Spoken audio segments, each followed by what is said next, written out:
Hello to everyone, welcome to KCA Kukreja commerce academy. कैसे हैं आप सभी? होपफुली आप सभी अच्छे होंगे और जो अपनी प्रिपरेशन है एचपीएससी असिस्टेंट प्रोफेसर की उसको बहुत अच्छे से कर रहे होंगे।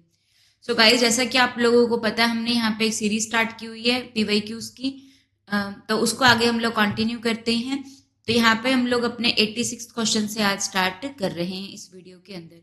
सो पहला क्वेश्चन आप लोगों के पास में, a process establish to improve industrial relation. एक प्रोसेस जो एस्टेब्लिश की गई है इंडस्ट्रियल रिलेशन को इम्प्रूव करने के लिए, और वो कैसे इम्प्रूव करना है? नेगोशिएशन से बिटवीन एम्प्लॉयर एंड एम्प्लॉय। तो एम्प्लॉयर होते हैं जो सर्विस दे, जो हमें जॉब देते हैं, और एम्प्लॉय जो जॉब ले रहा है, इनके बीच में काफी सारे डिस्प्यूट वगैरह हो जाते हैं। तो उनके इंडस्ट्रियल रिलेशन को इम्प्रूव करने की जो प्रोसेस है वो आप लोगों के पास में क्या कहलाती है? Collective bargaining, conciliation and mediation, arbitration and adjudication. So ये क्या कहलाती है? कलेक्टिव बार्गेनिंग आप लोगों के पास में रहती है। कलेक्टिव बार्गेनिंग क्या होता है? जहां पे क्या होता है, एम्प्लॉयज के रिप्रेजेंटेटिव, और यहाँ पर आप लोगों के पास में क्या होते हैं, एम्प्लॉयर के रिप्रेजेंटेटिव मिलकर क्या करते हैं, किसी चीज को लेकर बार्गेनिंग करते हैं, तो वो क्या होती है? कलेक्टिव बार्गेनिंग कहलाती हैं। तो ये अलग अलग टाइप के आप लोगों के पास में होते हैं। डिजेक्टिव बार्गेनिंग, ठीक है, पार्टिसिपेटिव बार्गेनिंग, तो अलग अलग टाइप की होती है। ये इंपॉर्टेंट है आप लोगों के पास में। कंसिलेशन, मेडिएशन, आर्बिट्रेशन एंड एडजुडिकेशन, ये क्या होते हैं? तो ध्यान से देखिएगा। सो एक प्रोसेस जो होती है ये क्या कहलाती है? आर्बिट्रेशन होती है। तो आर्बिट्रेशन में क्या होता है? ये एक फॉर्मल प्रोसेस होती है जहां पर एक न्यूट्रल थर्ड पार्टी आएगी, बट वो न्यूट्रल होगी। तो वो जिसको क्या नाम बोला जाता है? आर्बिट्रेटर बोला जाता है। दो पार्टीज है, एम्प्लॉयर और एम्प्लॉय, उनके बीच में कोई डिस्प्यूट हो, उसके लिए थर्ड पर्सन को लेकर आया जाता है जो न्यूट्रल है, वो ना इसकी साइड है ना इसकी साइड है, उसको आर्बिट्रेटर कहा जाएगा। वो क्या करेगा? एविडेंस को सुनेगा, आर्ग्यूमेंट को सुनेगा दोनों साइड से, और जो भी आर्बिट्रेटर डिसीजन लेगा वो क्या होगा? बाइंडिंग डिसीजन होगा। वो दोनों पार्टीज के ऊपर क्या होगा? बाइंड होगा। Particularly parties typically agree to in advance to submit dispute to arbitration. वो क्या होगा? जब दोनों पार्टीज में सहमति नहीं हो रही थी तो उन्होंने ये कहा था कि हम आर्बिट्रेटर को अपॉइंट करेंगे। तो ये जनरली क्विकर प्रोसेस होती है, लेस फॉर्मल होती है, ठीक है। और ये आप लोगों के पास में arbitration and conciliation act 1996, the arbitration and conciliation act 1996 जो होता है वो आर्बिट्रेशन को गवर्न करता है। फिर क्या रहता है? कंसिलेशन। कंसिलेशन में क्या होगा? जहां पर आप लोगों के पास में वही same neutral party, third party को बुलाया जाता है, जिसको क्या कहा जाता है? कंसिलेटर कहा जाता है। वो पार्टीज को असिस्ट करता है। यहाँ पर एक म्यूचुअली एक्सेप्टेबल सेटलमेंट आती है, ठीक है, जहां पे दोनों पार्टीज म्यूचुअली एग्री हो जाएंगी, ठीक है। बट कंसिलेशन के अंदर जो भी रिजल्ट होगा वो बाइंडिंग नहीं होगा। जो कंसिलेटर ने डिसीजन दे दिया वो पार्टीज के ऊपर बाइंडिंग नहीं होगा। आर्बिट्रेटर का डिसीजन बाइंडिंग होगा, लेकिन कंसिलेशन वाला बाइंडिंग नहीं होगा, ठीक है। ये एक इनफॉर्मल प्रोसेस हो जाएगी, कोलैबोरेटिव प्रोसेस हो जाएगी, ठीक है। और फोकस किया जाएगा कि कोई कॉमन ग्राउंड मिल जाए जिससे दोनों पार्टीज के डिस्प्यूट को सॉल्व किया जा सके। थर्ड क्या रहेगा? मेडिएशन। तो ये आप लोगों के पास में एक थर्ड पार्टी जिसको क्या बोला जाता है? मेडियोकर। वो कम्युनिकेशन में हेल्प करता है। यहाँ पे क्या होगा? यहाँ पे वो डिसीजन ले रहे हैं। आर्बिट्रेटर का डिसीजन तो बाइंडिंग है, कंसिलेशन में बाइंडिंग नहीं है, बट वो डिसीजन लेगा। लेकिन मेडियोकर क्या करेगा? मेडिएकर क्या करेगा कि वो हेल्प करेगा दोनों पार्टीज के को आपस में वो रिजल्ट निकलवाए। डिसीजन दोनों पार्टीज मिलकर लेंगे, बट उनकी हेल्प कौन करेगा? मेडियोकर करेगा। तो यहाँ पे क्या होगा? हेल्प किया जाता है पार्टीज को कि वो एक्सप्लोर करेंगे अपने इंटरेस्ट को, दोनों पार्टीज अपने अपने इंटरेस्ट को एक्सप्लोर करेंगी और एक म्यूचुअली डिसीजन के ऊपर पहुंच जाएंगे। तो यहाँ पे मेडियोकर का रोल क्या हुआ? जस्ट उनकी हेल्प करवाना। उसने कोई डिसीजन नहीं लिया, उसने कोई सोल्यूशन नहीं दिया, ठीक है, बट वो हेल्प कर रहा है। सो ये आ जाएगा। Move to the next question. Match the list 1 with the list 2 regarding the merger of bank. तो कौन से बैंक का किसमें मर्जर हुआ था? तो सिंडिकेट बैंक है, ये आप लोगों के पास में कैनरा बैंक के साथ मर्जर है। यूनाइटेड बैंक ऑफ इंडिया जो है ये आप लोगों का पीएनबी बैंक में मर्जर हो गया इसका। आंध्रा बैंक का जो मर्जर है वो यूनियन बैंक ऑफ इंडिया के अंदर हो गया, और इलाहाबाद का किसके अंदर हो गया? इंडियन बैंक के अंदर हुआ है। सिंडिकेट बैंक का किसमें? कैनरा में। United bank of India Punjab national bank में मर्ज हो गया। आंध्रा बैंक यूनियन बैंक में, ठीक है, और इलाहाबाद बैंक इंडियन बैंक में मर्ज हो गया है, ठीक है। Move to the next question on your screen. Money market आप लोगों को पता है क्या होती है। जो मनी मार्केट होती है ये क्या होती है, जो क्या करती है, शॉर्ट टर्म सिक्योरिटीज के अंदर क्या करती है, डील करती है। मीन्स जहां पे जो सिक्योरिटीज होती हैं उनके अंदर जो मैच्योरिटी पीरियड होता है वो क्या होता है, लेस देन 1 ईयर जहां पर होता है, जहां पर मैच्योरिटी पीरियड क्या होगा, लेस देन 1 ईयर होता है, वो आप लोगों के पास में क्या होता है, मनी मार्केट होती है। और मनी मार्केट के ऊपर कौन कंट्रोल करता है, आरबीआई करता है। तो मनी मार्केट के काफी सारे इंस्ट्रूमेंट होते हैं, तो ये किसके साथ डील नहीं करता, ट्रेजरी बिल के साथ डील करता है। जो कौन इशू करता है, आरबीआई इशू करता है। किसके बिहाफ पे, सेंट्रल एंड स्टेट गवर्नमेंट के बिहाफ पे। कमर्शियल पेपर होते हैं, ये प्रोमाइजरी नोट होते हैं जो एक कंपनी के द्वारा इशू किए जाते हैं।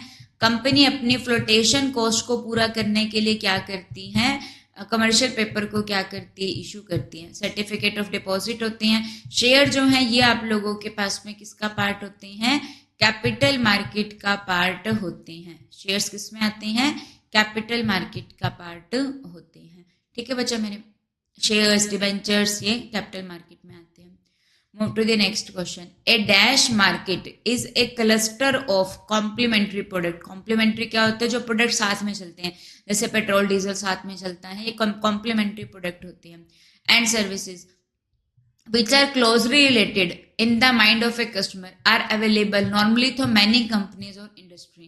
तो ये क्या होगा, एक डैश मार्केट जहाँ पे क्या होंगे, काफी सारे क्या होते हैं, कॉम्प्लीमेंट्री प्रोडक्ट का क्लस्टर होता है।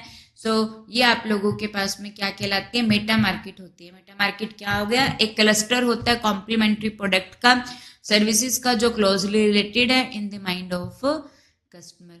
सो move to the next question. Introduction of the, एक ये पीएलसी के प्रोसेस पे आप लोग याद रख लेना, प्रोडक्ट लाइफ साइकिल होती है ना प्रोडक्ट की, पीएलसी होती है, जिसके अंदर क्या क्या स्टेजेस होते हैं। सबसे पहले कोई भी जो न्यू प्रोडक्ट होता है वो क्या होता है, मार्केट में इंट्रोड्यूस होता है। तो सबसे पहले क्या होती है, प्रोडक्ट की इंट्रोडक्शन होती है मार्केट में, फिर प्रोडक्ट की क्या होती है, ग्रोथ होती है, फिर प्रोडक्ट की क्या होती है, मैच्योरिटी रहती है, और उसके बाद में जो प्रोडक्ट होगा वो क्या कर जाएगा, डिक्लाइन कर जाएगा।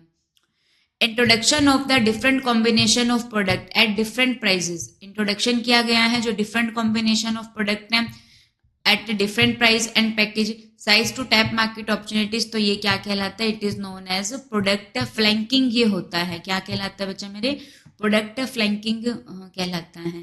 ठीक है, अलग अलग कॉम्बिनेशन के प्रोडक्ट लेकर आना अलग अलग प्राइस और पैकेज के साथ में, तो क्या कहलाएगा, प्रोडक्ट फ्लैंकिंग। नेक्स्ट क्वेश्चन, ये लीगल एस्पेक्ट्स के क्वेश्चन है। A person by giving a threat to commit suicide. किसी को डराया जा रहा है कि आपको मारा जाएगा, ठीक है, तो उसने अपनी वाइफ एंड सन से कि मैं क्या कर लूंगा, सुसाइड कर लूंगा। तो ये कहकर उसने अपने वाइफ और सन से क्या करवा लिया, एक डीड लिखवा ली जो उसके ब्रदर के फेवर के अंदर थी। ठीक है, तो ये आप लोगों के पास में किस तरीके का केस होगा। तो यहाँ पे क्या किया जा रहा है, दूसरी पार्टी जो है, दूसरी पार्टी को वो डरा धमका रहा है, डरा रहा है ना कि मैं सुसाइड कर लूंगा। तो जहां पर डराने वाला केस होता है तो वो आप लोगों के पास में क्या कहलाता है, कॉर्शन होता है। जहाँ पे ये कि मैं तेरे को मार दूंगा या मैं खुद मर जाऊंगा, तो ये क्या होता है, कॉर्शन होता है। ठीक है, फ्रॉड, किसी के साथ फ्रॉड कर दिया जाता है। मिस रिप्रेजेंटेशन, गलत रिप्रेजेंट करना चीजों को। अंडू इन्फ्लुएंस क्या आता है, हम लोग किसी के प्रभाव में आकर कोई भी कार्य करते हैं। जैसे कि स्कूल में प्रिंसिपल है तो उसके अंडर जितने भी टीचर है तो उसी के अंडर ही वर्क करेंगे, उसी की ही मान के वर्क करेंगे। तो कहीं ना कहीं जो टीचर है उनके ऊपर अंडू इन्फ्लुएंस है, किसका, प्रिंसिपल का। तो जो प्रिंसिपल चाहे गलत भी काम करवाएंगे तो भी वो टीचर कर रहे हैं, तो वो क्या होगा, उनका अंडू इन्फ्लुएंस होता है। सो अगर इनमें से कोई भी चीज होती है, undue influence, coercion, fraud, misrepresentation, तो इससे क्या होता है, जो कॉन्ट्रैक्ट होता है वो आप लोगों का क्या हो जाएगा, वॉइडेबल होता है। ये क्या रिप्रेजेंट करता है कि जो कॉन्ट्रैक्ट है उसके अंदर क्या नहीं है, फ्री कंसेंट नहीं है। इसका मतलब क्या है कि यहाँ पे जो मेंबर है उनकी फ्री कंसेंट नहीं है। कॉन्ट्रैक्ट को वैलिड करने के लिए क्या क्या होता है, कॉन्ट्रैक्ट में एग्रीमेंट होना चाहिए, लॉ के द्वारा इन्फोर्सेबल होना चाहिए, कंसिडरेशन लॉफुल होना चाहिए, जो पार्टीज कॉन्ट्रैक्ट कर रही है वो मेजर होनी चाहिए, साउंड माइंड होनी चाहिए। तो ये भी कंडीशन होती है कि जो कॉन्ट्रैक्ट की पार्टीज होनी चाहिए उनके बीच में आपस में फ्री कंसेंट होनी चाहिए। और वो कैसे होगी, जब ये कुछ नहीं होगा तब। बट अगर ये है तो फ्री कंसेंट नहीं है तो जो कॉन्ट्रैक्ट होगा वो क्या हो जाता है, वॉइडेबल हो जाता है। ठीक है जी, move to the next question. A says to B in presence of and within the hearing of C that he is C agent. C remain mum. B supplied goods of rupees 1 lakh to A, taking him as C agent. C is responsible for the price of goods.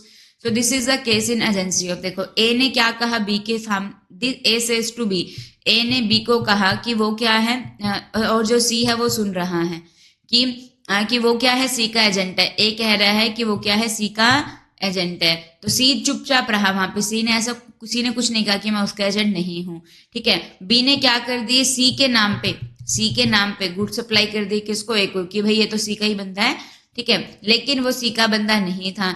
अब सी जो है वो वहां पे मम रहा था, चुप रहा था। बी ने क्या किया है, सी के नाम पे गुड्स जो है वो किसको सप्लाई कर दिए, ए को सप्लाई कर दिए। तो जो सी है वो रिस्पॉन्सिबल है गुड्स के लिए, प्राइस को पे करने के लिए। तो ये आप लोगों के पास में कैसा केस है, this is the case of estoppel, this is the case of agency of estoppel. ये मार्क नहीं है, ठीक है। तो ये एस्ट्रोपल का केस है जहां पर जो एक पार्टी है वो रिप्रेजेंट नहीं भी कर रही थी और बट इनडायरेक्टली कर भी लिया, तो वो मना नहीं कर सकती हैं, तो ये एस्ट्रोपल में आ जाएगा, ठीक है। Move to the next question, doctrine of caveat emptor means. तो कैविट एम्पिटर में ये आप लोगों के पास में किसके अंडर आता है, सेल्स ऑफ गुड्स एक्ट 1930 में क्या होता है, कवर होता है। देखो जो एक सेलर है वो क्या चाहेगा, अपने गुड्स को बेचना चाहेगा ही चाहेगा, वो चाहेगा कि मेरी क्या बुक ज्यादा से ज्यादा गुड्स क्या हो, सेल हो, है ना। तो वो क्या कहेगा कि मेरी गुड्स ऐसी हैं ऐसी हैं ऐसी ऐसी हैं, वो अपने गुड्स की अच्छाइयां ही बताएगा।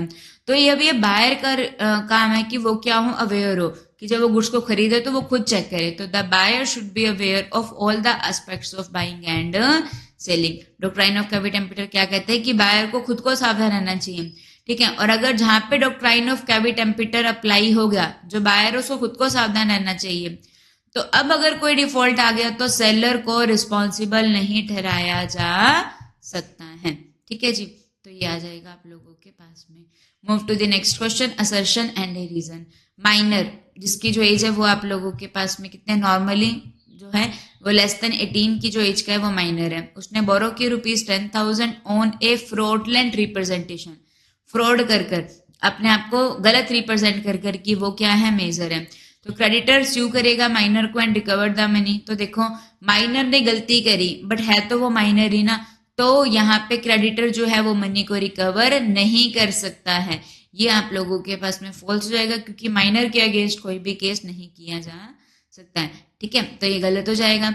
एग्रीमेंट जो होता है माइनर के साथ में वो वॉइड एब इनिशिएटिव होता है, ये बिल्कुल करेक्ट है। वॉइड एब इनिशिएटिव का मतलब क्या होता है, स्टार्टिंग से ही क्या होना, वाइड होना, स्टार्टिंग से ही वॉइड होना। तो एक जो माइनर है वो लाइबल नहीं है रीपे करने के लिए कोई भी मनी को जो भी उसने रिसीव की थी अंडर द वॉइड कॉन्ट्रैक्ट। सो ये आप लोगों के पास में क्या हो जाएगा, ट्रू हो जाएगा, क्योंकि माइनर के साथ में कोई भी कॉन्ट्रैक्ट किया जाता है तो वो क्या होता है, वॉइड होगा।